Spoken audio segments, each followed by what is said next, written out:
Tingkatan pertama, sedikit manfaatnya dan lemah pengaruhnya.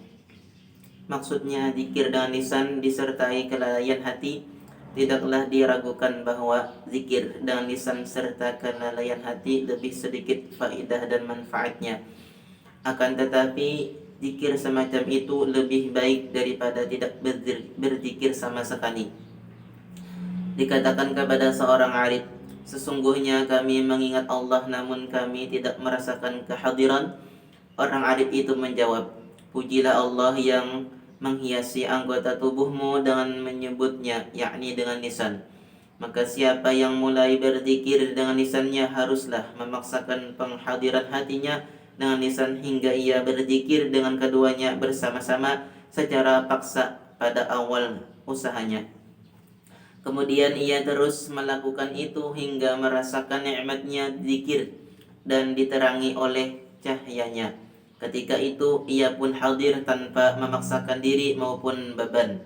Bahkan boleh jadi ia mengalami keadaan di mana ia tidak bisa meninggalkan zikir maupun melalaikannya.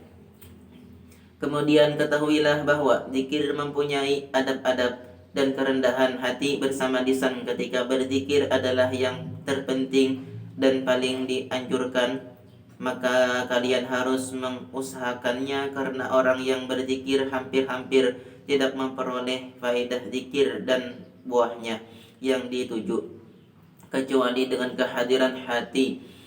Termasuk adab berzikir ialah orang yang berzikir harus berada dalam adab yang paling sempurna dan keadaan terbaik lahir dan batin. Ia harus dalam keadaan bersuci dan kebersihan yang penuh.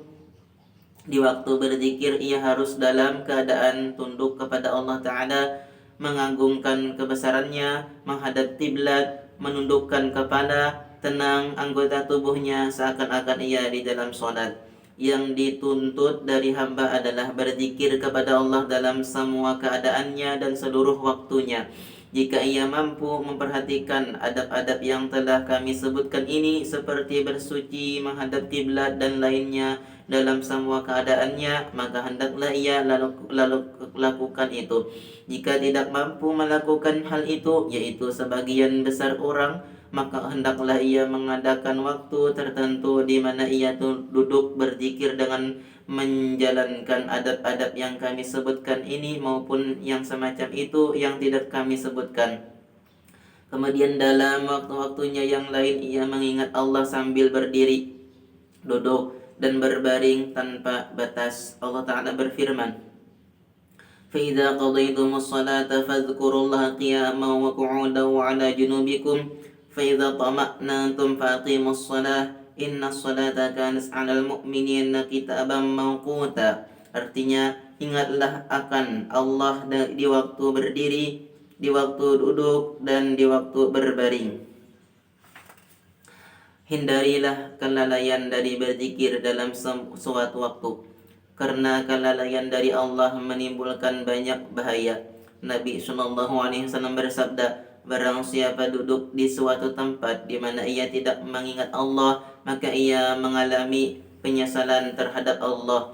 Dan siapa yang berjalan di tempat berjalanan tanpa mengingat Allah, maka ia akan mengalami penyesalan terhadap Allah. Ada kalanya syaitan menguasai orang yang lalai disebabkan kelalaiannya dari mengingat Tuhannya. Allah Ta'ala berfirman, وَمَنْ يَعْشُ عَنْ ذِكْرِ الرَّحْمَنِ نُقَيِّضْ لَهُ شَيْطَانًا فَهُوَ لَهُ قَرِينٌ. Artinya, barang siapa yang berpaling dari berzikir kepada Tuhanmu yang Maha Pengasih, kami adakan baginya syaitan yang menyesatkan, maka syaitan itulah yang menjadi teman yang selalu menyertainya. Allah Ta'ala berfirman, istahwadha alaihimus syaitanu fa'ansahum zikrullah ulaika hizbus syaitan ala inna hizbas syaitani humul khasirun. Artinya syaitan telah menguasai mereka lalu menjadikan mereka lupa dari mengingat Allah. Sudah seharusnya orang mukmin itu banyak mengingat Tuhannya, sedangkan orang munafik hanya sedikit mengingat Tuhannya. Allah Ta'ala berfirman menggambarkan orang munafik, innal munafiqina yukhadi'una Allah wa huwa khadi'uhum وإذا قاموا إلى الصلاة قاموا كسالى يراءون الناس ولا يذكرون الله إلا قليلا. Artinya, dan mereka tidak menyebut Allah kecuali sedikit sekali.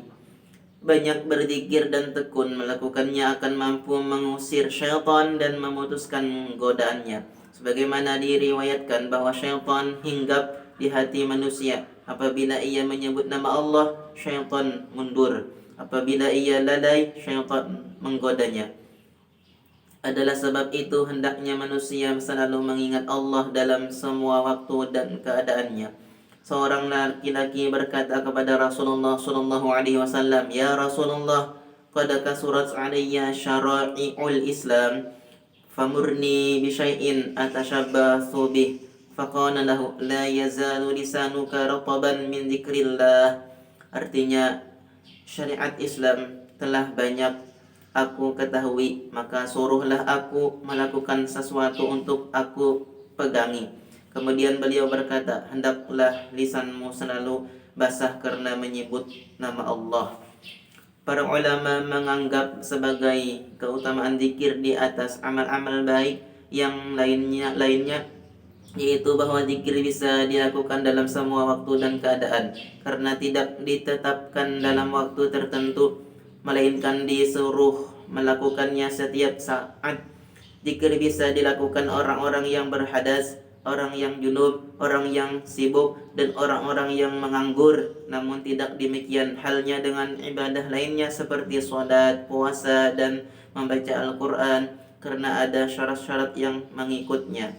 Dan waktu-waktu yang tidak sah ibadah-ibadah itu dikerjakan kecuali di dalam waktunya. Amal yang paling utama adalah salat. Namun salat dilarang dalam kira-kira sepertiga siang. Sejak salat asar hingga matahari terbenam, puasa terlarang dilakukan kecuali di siang hari. Membaca Al-Quran adalah terlarang bagi orang yang junub dan tidak disukai bagi pelaku yang pekerjaan yang mencerai-beraikan hati sehingga tidak bisa berkonsentrasi di waktu membacanya. Hal itu disebabkan kehormatan Al-Quran dan keagungannya. Adapun zikir, maka Allah Ta'ala memberikan keluasan dalam pengamalannya sebagai rahmat bagi para hambanya dan karunia atas mereka. Biasanya sedikit dan bebannya ringan dibandingkan ibadah lainnya. Maka keutamaan zikir atas ibadah lainnya adalah dari sebagai pertimbangan ini. Meskipun sebagian ibadah lainnya memiliki kelebihan atas dari segi pertimbangan lain, termasuk keistimewaan zikir adalah bebannya yang ringan selain keutamaannya. Bahkan di dalam keadaan yang tidak patut menyebut nama Allah dengan lidahnya pun, seperti ketika buang air dan ketika melakukan jima', ia tidak boleh lalai mengingat Allah dengan hatinya. Demikianlah yang dikatakan oleh para ulama. Maka hendaklah engkau selalu berzikir meskipun sedang membuat sesuatu dan melakukan suatu pekerjaan. Berzikirlah dengan hati dan lisanmu sedapat mungkin. Hingga jika engkau menyebut Allah Ta'ala secara pelan sehingga hanya didengar oleh dirimu, maka engkau telah berbuat benar dan baik. Nabi sallallahu alaihi wasallam bersabda, sebaik-baik zikir adalah yang tersembunyi dan sebaik-baik rezeki adalah yang mencukupi. Allah Ta'ala berfirman, "Wadhkur rabbaka fi nafsika tadarru'an wa khifatan wa dunal jahri minal qawli bil ghuduwi wal asal wa la takum minal ghafilin." Artinya, dan sebutlah nama Tuhanmu dalam hatimu dengan merendahkan diri dan rasa takut. Jika engkau berzikir dengan suara keras disertai keikhlasan kepada Allah dan tidak mengganggu orang yang sholat atau membaca Al-Quran dengan sebab itu, maka tidaklah mengapa bila engkau berzikir dengan suara keras. Bahkan hal itu dianjurkan dan disukai. Apabila zikir itu dilangsungkan bersama jemaah yang berkumpul untuk menyebut Allah disertai keikhlasan dan tempat mengagungkan orang-orang yang salat maupun membaca Al-Quran, dan tanpa mengganggu orang-orang yang salat maupun membaca Al-Quran, maka hal itu disunnatkan, bahkan dianjurkan. Keutamaan zikir telah disebutkan dalam khabar-khabar. Nabi SAW bersabda, "Majtama'a qaumun fi baitin min buyutillah yadhkuruna Allah ta'ala yuriduna bidzalika wajhallahi ta'ala illa ghufira lahum wa buddila sayyi'atihim hasanat." Artinya, tidaklah suatu kaum berkumpul dalam sebuah rumah Allah dan menyebut Allah Ta'ala dan mengharapkan ridha Allah Ta'ala dengan itu, melainkan diampuni dosa mereka dan diganti dosa-dosa mereka dengan kebaikan. Nabi SAW bersabda, "Maqa'ada qaumun maqa'adan yadhkuruna Allah Ta'ala illa haffathumul malaikah wa ghashiyatuhumur rahmah wa nazalat 'alaihimus sakinah wa dzakarahumullahu fi man 'indahu." Artinya, tidaklah suatu kaum duduk menyebut nama Allah Ta'ala, melainkan para malaikat mengelilingi mereka dan mereka diliputi rahmat, ketenangan turun di atas mereka, dan Allah menyebut mereka di antara para malaikat di sisinya.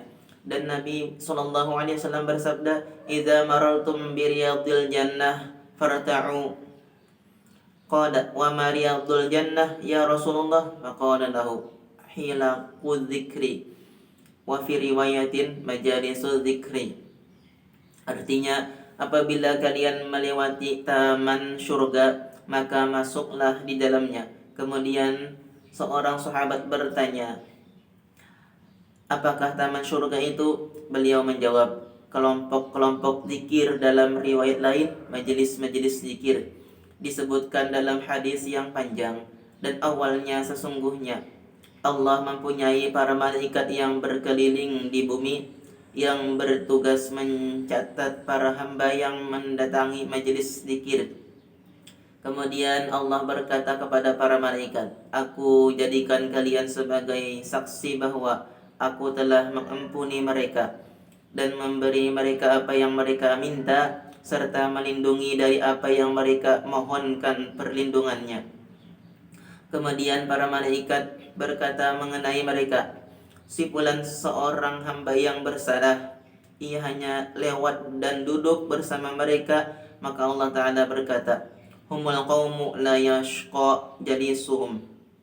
Mereka adalah orang-orang yang tidak sengsara siapa yang duduk dengan mereka. Al-Hadis. Kelompok tariqah Ahlul Tasawuf memilih berzikir dengan suara keras dan berkumpul untuk itu. Mereka mempunyai cara-cara yang dikenal mengenai hal itu. Kelompok yang lain memilih zikir dengan suara yang pelan. Semua kelompok ini mendapatkan kebaikan dari Tuhan mereka dan menempuh jalan yang benar. Semoga Allah merahmati mereka dan memberi manfaat dengan mereka. Amin. Kemudian menempuh jalan tasawuf ini mengutamakan zikir di atas sesuatu apapun dan mengandalkannya. Mereka sibukkan diri mereka dengannya sesudah mengerjakan amalan-amalan fardu dan menjauhi hal-hal yang diharamkan. Mereka menyuruh murid dan menempuh jalan mereka untuk melakukannya. Mereka menyuruhnya, berjanji untuk terus melakukannya, disertai syarat-syaratnya dan adab-adabnya yang mereka tetapkan dalam cara mereka. Zikir mempunyai banyak macam dan setiap macam memiliki keutamaan dan pahala yang besar. Zikir mengandung banyak faedah dan manfaat serta menimbulkan hasil dan pengaruh yang mulia. Macam-macam zikir